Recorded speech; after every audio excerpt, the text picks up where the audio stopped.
नमस्कार, प्रादेशिक समाचार के साथ मैं गौरी शोभा।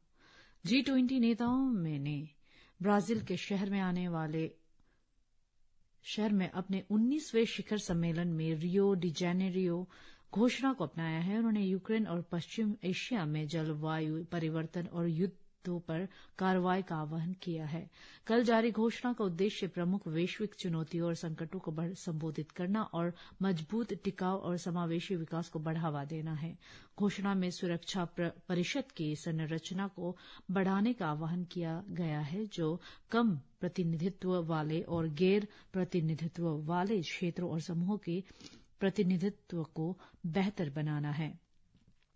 घोषणा में सभी रूपों और अभिव्यक्तियों में आतंकवाद की निंदा की गई। इसने संघर्षों के शांतिपूर्ण समाधान और कूटनीति और बातचीत के साथ संकटों को दूर करने के प्रयासों का आह्वान किया।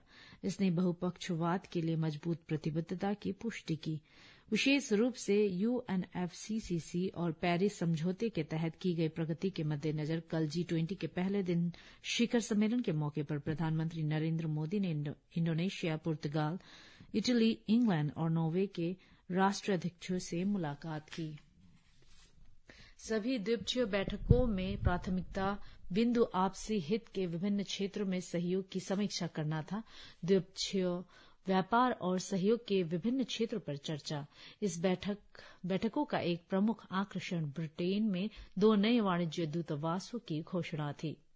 प्रधानमंत्री ने उत्तरदायी और कुशल शासन के दृष्टिकोण के अनुरूप प्रशासनिक सुधार और लोक शिकायत विभाग ने सोमवार को विज्ञान भवन नई दिल्ली में लोक शिकायतों के प्रभावी निवारण पर राष्ट्रीय कार्यशाला का आयोजन किया। कार्यशाला में सरकार के निरंतर प्रयासों पर प्रकाश डाला गया। केंद्रीय सचिवालय में शिकायत निवारण समय अब केवल 13 दिन रह गया है। प्रधानमंत्री नरेंद्र मोदी के नेतृत्व में नागरिक केंद्रित शासन के लिए सरकार की प्रतिबद्धता को दर्शाया गया।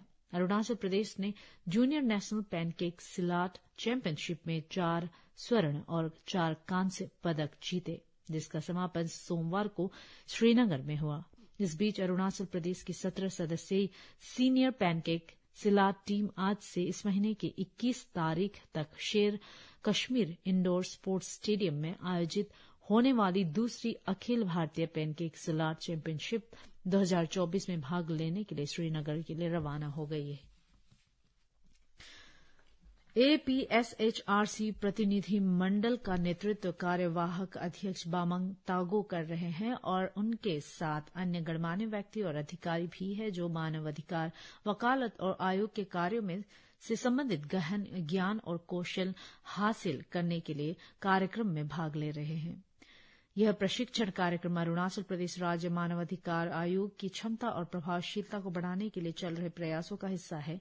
यह सुनिश्चित करते हुए यह पारदर्शिता, निष्पक्षता और न्याय के प्रति प्रतिबद्धता के साथ मानवाधिकार मुद्दों को संबोधित करने के लिए अच्छी तरह से सुसज्जित है। अरुणाचल रंग महोत्सव का दूसरा संस्करण और पहला अंतर्राष्ट्रीय रंगमंच महोत्सव 22 नवंबर से 2 दिसंबर तक ईटानगर के इंदिरा गांधी पार्क में आयोजित होने वाला है। इस महोत्सव में राज्य के युवा कलाकारों की 8 प्रस्तुतियां दिखाई जाएंगी, जिनमें राज्य के विभिन्न जिलों के प्रतिभागी शामिल होंगे।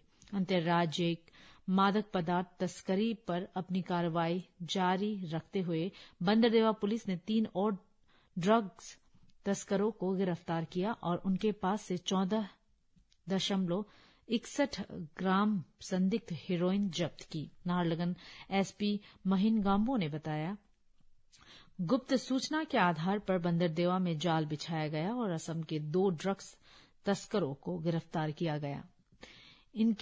उनके कब्जे से एक साबुन का डिब्बा और 14.61 ग्राम वजन वाली संदिग्ध हेरोइन से भरी 2 शीशियां बरामद की गई। पूछताछ के दौरान आरोपियों ने खुलासा किया कि मादक पदार्थ असम के सिलोनी बाड़ी के MD सोनासी से खरीदे गए थे। इस खुलासे के बाद तीसरे आरोपी सोनासी को भी पकड़ लिया गया। उनके खिलाफ बंदरदेवा पुलिस स्टेशन में NDPS एक्ट के तहत आपराधिक मामला दर्ज किया गया है। इसी के साथ ये समाचार बुलेटिन समाप्त हुआ। नमस्कार।